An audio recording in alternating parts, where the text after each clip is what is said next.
శ్రీరామనవమి పండుగ రోజు చేసిన దేవుడికి నైవేద్యం చూడండి. ఇక్కడ బెల్లము తర్వాత దోసకాయ వేసి చేసిన దేవుడి ఫస్ట్ ఇదే నైవేద్యం. దేవుడికి చాలా ఇష్టం. Hi hello welcome back to our channel ఉమాతో ముచ్చట్లు. అందరికీ శ్రీరామనవమి శుభాకాంక్షలు. అందరూ పండగ బాగా చేసుకున్నారా? నేను కూడా బాగా చేసుకున్నాను. గుడికి వెళ్ళేసి వచ్చారా? తప్పకుండా నేను కూడా గుడికి వెళ్ళేసి వచ్చాను.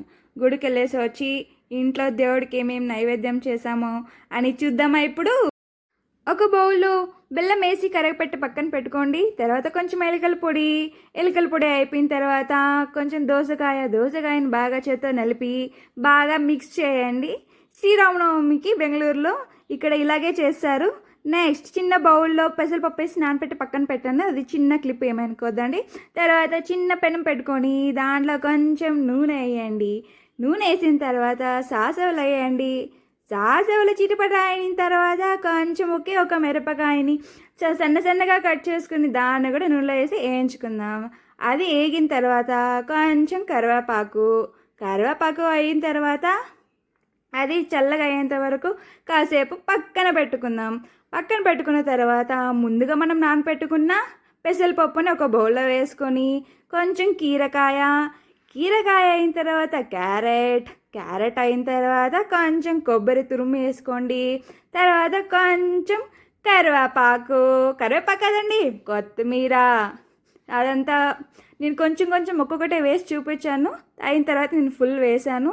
మళ్ళీ కొంచెం ఆయిల్లో ఫ్రై చేసుకునేదంతా మనము వగ్రైనా దీంట్లో వేసుకుందాం. వేసుకున్న తర్వాత తగినంత ఉప్పు వేయండి. ఉప్పు వేయకపోతే టేస్టే ఉండదు, బాగుంటుంది. తర్వాత ఉప్పేసి బాగా కలిపేసి ఒక పక్కన పెట్టుకోండి. చిన్న బౌల్లో పెరుగు తీసుకొని మజ్జిగ చేసుకొని దాంట్లో కొత్తిమీర వేసి పక్కన పెట్టుకోండి. పక్కన పెట్టుకుంటే తిరుగువాత వేయాలి. మళ్ళీ తిరుగువాతకి మళ్ళీ కొంచెం నూనె వేయండి. నూనె వేసిన తర్వాత మళ్ళీ సాసవలు వేసి చిటపట అనిపించుకోండి. చిటపట అయిన తర్వాత కొంచెం కరివేపాకు అయిపోయిన తర్వాత చిన్నగా కొంచెమే అల్లము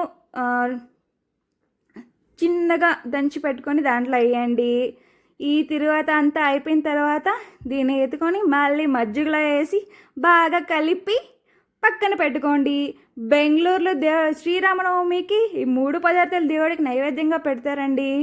ఎప్పుడైనా బెంగళూరుకి వచ్చినప్పుడు శ్రీరామనవమి ఎవరైనా ఉంటే చూడండి, తగినంత సాల్ట్ వేసేసి దేవుడికి నైవేద్యంగా పెడదాం.